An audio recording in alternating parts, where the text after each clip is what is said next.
हम बात करेंगे प्रथम विश्व युद्ध के बाद होने वाली वर्साई की संधि की, जिसके लिए कहा गया कि यह संधि शांति की संधि नहीं है वरन 20 वर्षों के लिए युद्ध विराम संधि है। संधि को मुकम्मल रूप से अमल में लाने के लिए सबसे पहले पेरिस का शांति सम्मेलन बुलाया गया।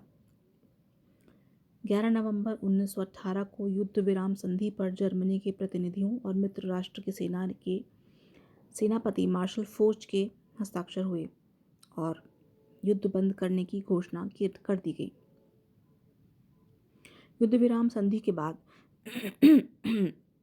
विजयी राष्ट्रों ने पराजित राष्ट्रों के साथ स्थायी समझौते करने, राष्ट्रीयता के सिद्धांत पर राज्यों की सीमा निर्धारित करने, विजयी राज्यों को क्षतिपूर्ति दिलाने और स्थायी शांति स्थापित करने के उपायों पर निर्णय करने के लिए पेरिस में शांति सम्मेलन को आमंत्रित किया। महायुद्ध में फ्रांस ने जिस वीरता और साहस का परिचय दिया, उसको ध्यान में रखकर ही पेरिस को इस महत्वपूर्ण सम्मेलन का केंद्र चुना गया। इसे चुनने के कई अन्य कारण भी थे। विराम संधि के लिए वार्ताएं पेरिस में ही की गई थी। सर्वोच्च युद्ध परिषद के कई कार्यालय पेरिस में ही स्थित थे तथा पोलैंड, चेकोस्लोवाकिया आदि देशों की निर्वासित सरकारें भी पेरिस में ही थी। इन सब बातों के होते हुए भी पेरिस का चुनाव कालांतर में एक भारी भूल माना जा सकता है, क्योंकि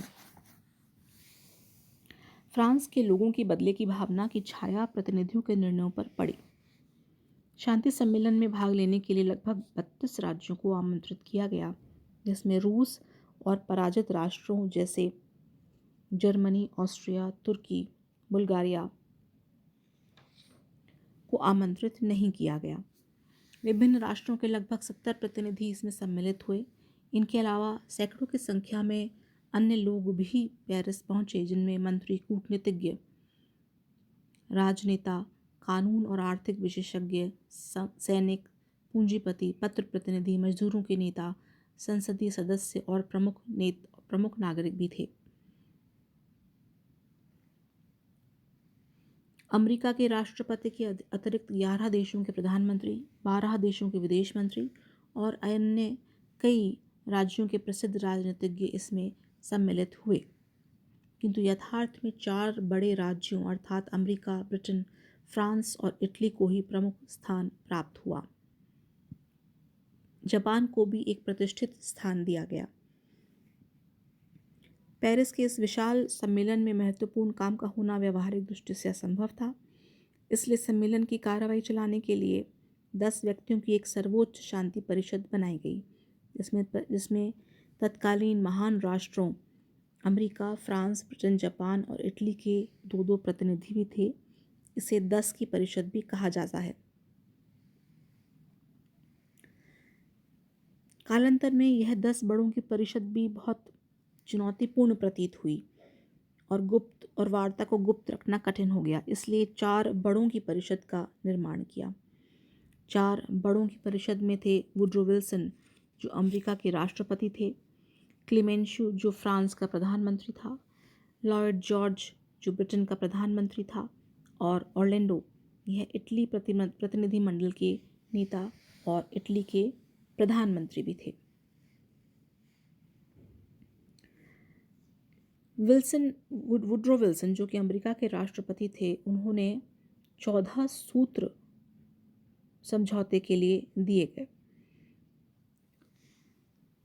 अमेरिका कांग्रेस के समक्ष भाषण देते हुए उसने 8 जनवरी 1918 को एक 14 सूत्री कार्यक्रम रखा और इस बात पर बल दिया कि इसी कार्यक्रम को लक्ष्य बनाकर महान युद्ध लड़ा गया था। ये 14 विश्व में शांति स्थापित करने के लिए विल्सन बराबर अपने 14 सिद्धांतों पर जोर दे रहा था। ये 14 सिद्धांत इस प्रकार थे। नंबर 1, गुप्त कूटनीति का परित्याग कर दिया जाए और सभी संधियां खुले रूप में की जाए। समुद्र तटीय भागों को छोड़कर युद्ध अथवा शांति काल दोनों अवस्थाओं में ही समुद्रों में जहाज चलाने की स्वतंत्रता होनी चाहिए। अंतर्राष्ट्रीय व्यापार के संबंध में सभी आर्थिक प्रतिबंध समाप्त कर दिए जाएं और सभी राज्यों को व्यापार करने के समान अवसर प्राप्त हों। सभी राज्य केवल उतने ही अस्त्र शस्त्र रखें जिससे आंतरिक व्यवस्था को बनाए रखने में आसानी हो। उपनिवेशों के दावों का स्वतंत्र और निष्पक्ष रूप से निपटारा किया जाए। रूस की भूमि से सेनाएं हटा ली जाएं। बेल्जियम से जर्मन सेना हटा ली जाए। पर फ्रांस के सभी प्रदेशों को स्वतंत्र कर दिया जाए। राष्ट्रीयता के आधार पर इटली की सीमाएं निश्चित हों। ऑस्ट्रिया हंगरी की जनता को पूर्ण स्वायत्त शासन स्थापित करने का अवसर मिले। रोमानिया, सर्बिया और मॉन्टेनेग्रो को खाली कर दिया जाए।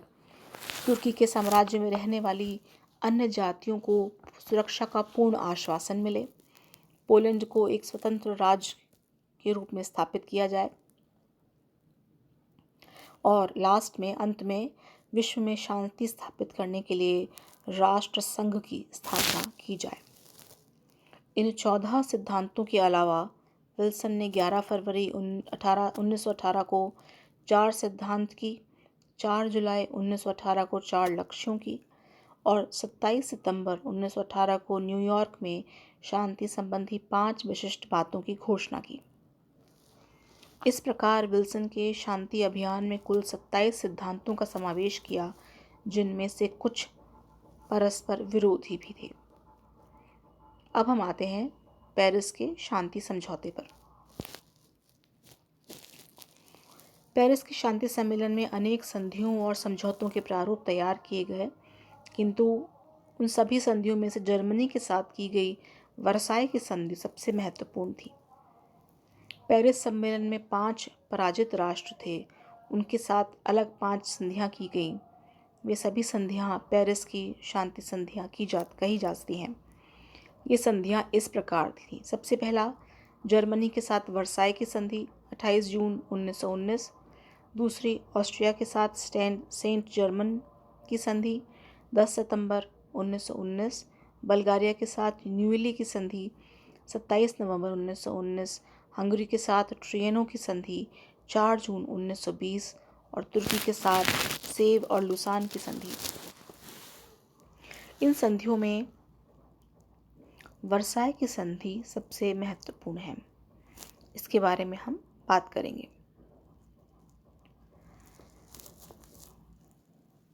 इस संधि को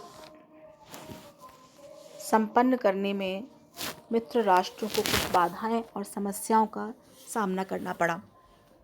उनमें से कुछ समस्याएं इस प्रकार थी। ऐसी व्यवस्था करना जिससे भविष्य में युद्ध की संभावनाएं कम हो जाएं।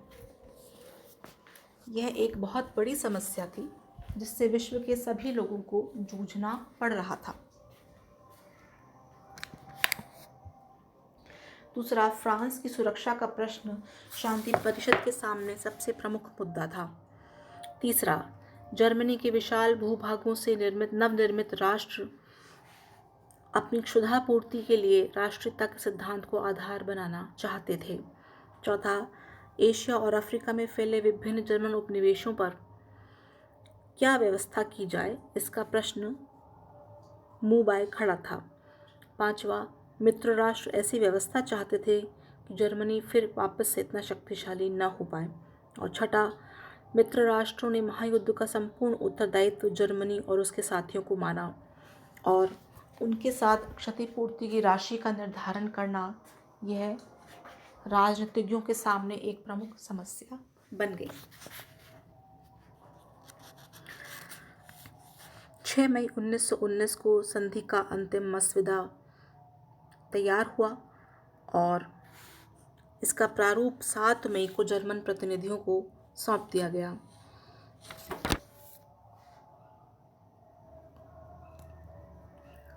मित्र राष्ट्रों ने जर्मनी के विरोध पत्र पर विचार करने के लिए संधि की शर्तों में सामान्य परिवर्तन किए और जर्मनी को यह मजबूर किया कि वह इस संधि पर हस्ताक्षर कर ले। वर्साई की संधियों की शर्तें इस प्रकार हैं। सबसे पहले है प्रादेशिक व्यवस्थाएं। प्रादेशिक व्यवस्था में सबसे पहले जर्मनी को अल्सास लॉरेन के प्रांत फ्रांस को देने पड़े। दूसरा, बेल्जियम जर्मनी की सीमा पर स्थित मॉर्सनिट, मालमेरी और यूपेन बेल्जियम को दे दिए। तीसरा, जर्मनी की सार घाटी दोहन हेतु 15 वर्षों के लिए फ्रांस को दे दी गई। चौथा, जर्मन अधिकृत श्लेज़विग में जनमत संग्रह किया गया और उसके आधार पर उत्तरी श्लेज़विग डेनमार्क को दे दिया गया। पांचवा, जर्मनी को पूर्वी सीमा पर सबसे अधिक नुकसान उठाना पड़ा। मित्र राष्ट्रों ने युद्ध समाप्ति के बाद एक स्वतंत्र पोलैंड के निर्माण का निश्चय किया। छठा, जर्मनी को बाल्टिक सागर तट पर मेमल का बंदरगाह राष्ट्र संघ को देना पड़ा।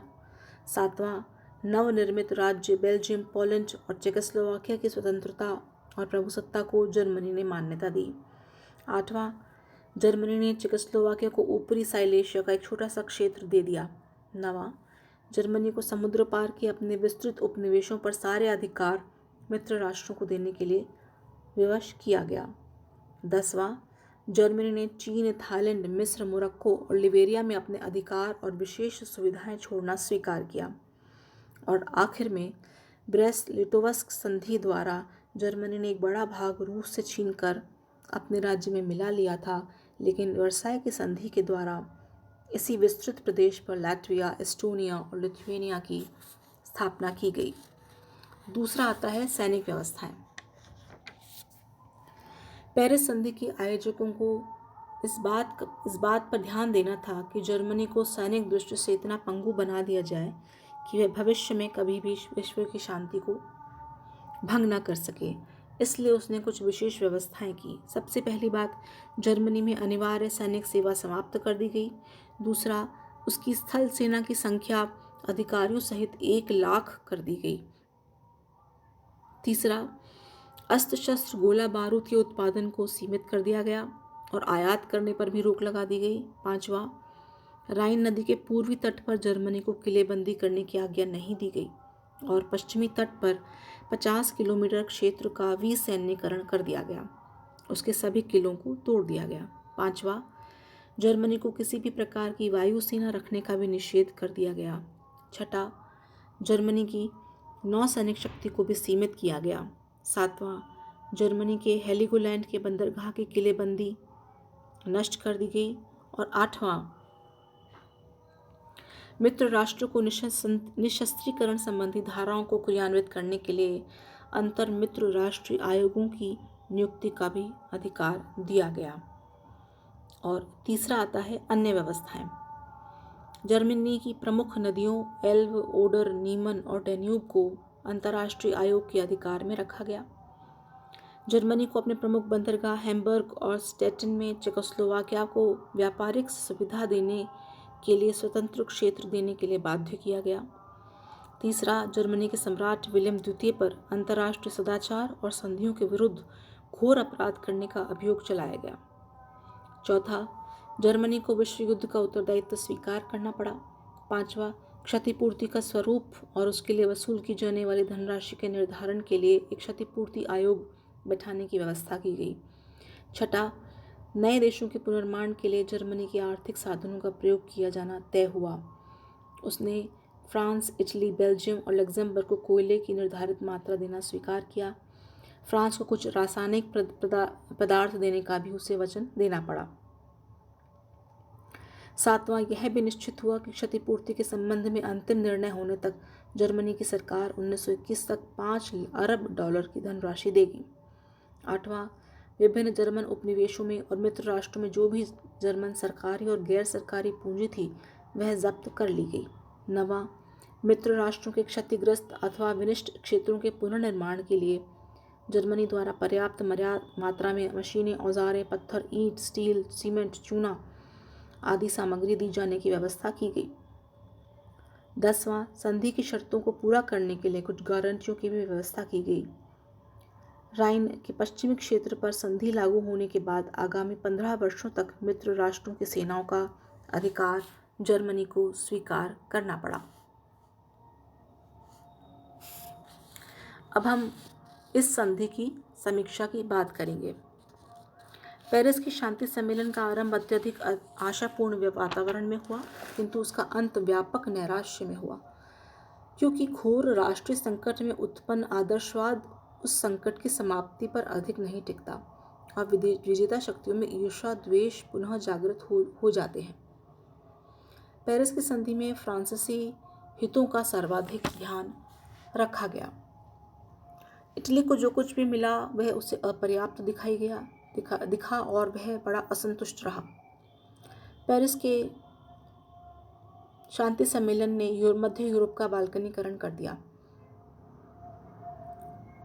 अमेरिकी सीनेट ने राष्ट्र संघ का विरोध किया और अमेरिका को उसका सदस्य नहीं बनने दिया गया।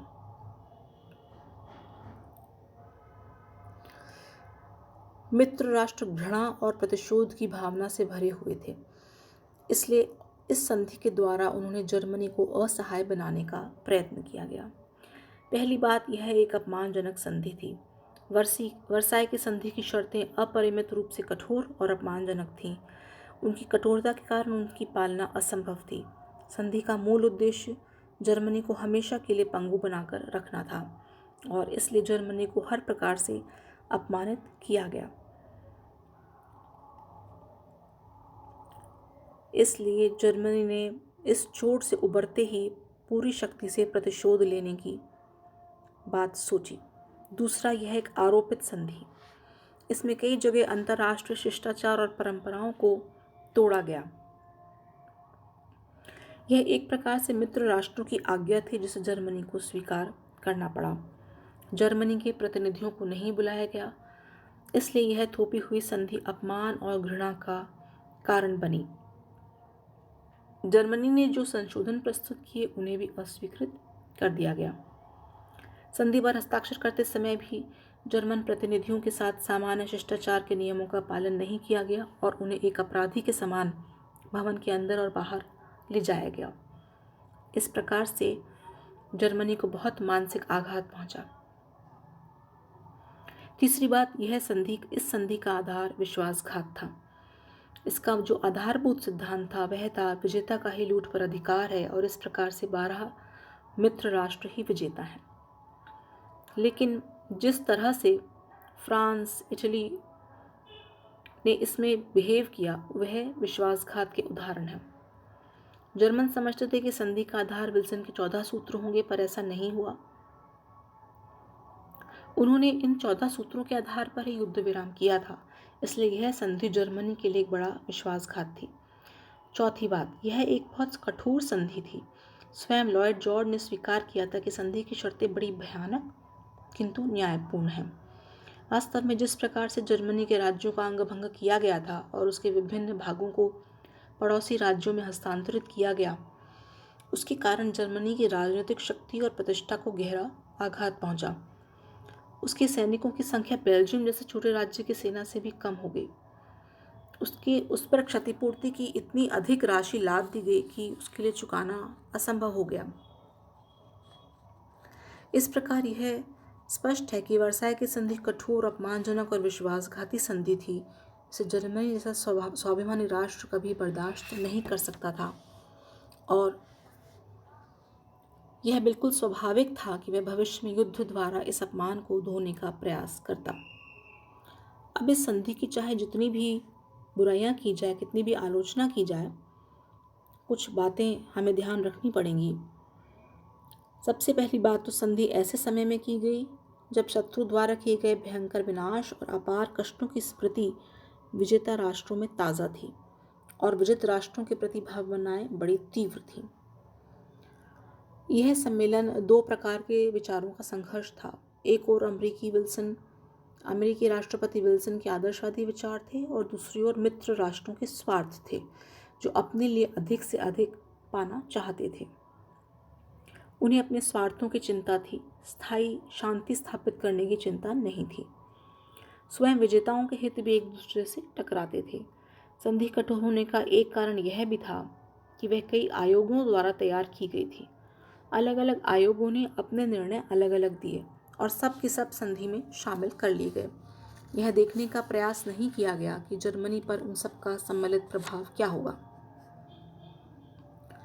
और सब सम्मेलन के सामने एक घटना यह भी थी कि मित्र राष्ट्रों ने अनेक राज्यों के साथ गुप्त संधि करके उन्हें उदार पुरस्कार का वचन देकर अपने साथ मिलाया था और अब उन वचनों को पूरा करने का अवसर था। यह भी कहा जाता है कि द्वितीय विश्व युद्ध के बीज इस संधि में मौजूद थे। इसमें कोई संदेह नहीं है कि वर्साय की संधि एक सीमा तक द्वितीय विश्व युद्ध के लिए उत्तरदायी थी, लेकिन साथ ही मित्र राष्ट्रों के परस्पर विरोधी दृष्टिकोण और संधि की शर्तों का कठोरतापूर्वक पालन न करवाने की नीति भी कम उत्तरदायी नहीं थी।